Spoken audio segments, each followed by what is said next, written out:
Welcome to the Tech Egg. Don't get scrambled. Enjoy the video. You will start by verifying controls and key bindings inside Fortnite. Open Settings, go straight to Controller or Keyboard Controls, and find Fire and Toggle Bindings. You must remove duplicates because multiple bindings cause auto-shoot conflicts.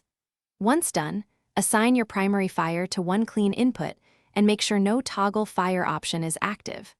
Also check external mouse or controller software and disable macros. Doing this first prevents software layer repeats and isolates the issue to games. Next, you will validate the hardware and drivers because faulty buttons often mimic auto-shoot.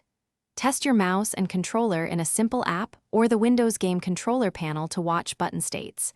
If a trigger shows stuck input, you have hardware failure. Once done, swap in another device to confirm.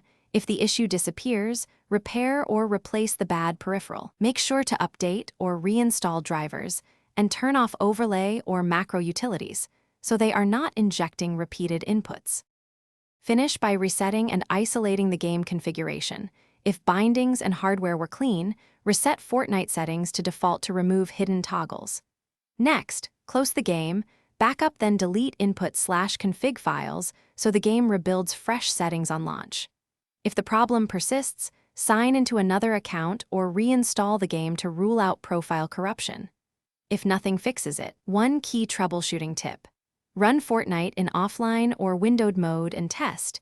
If auto-shoot stops, look for overlay or background apps causing simulation.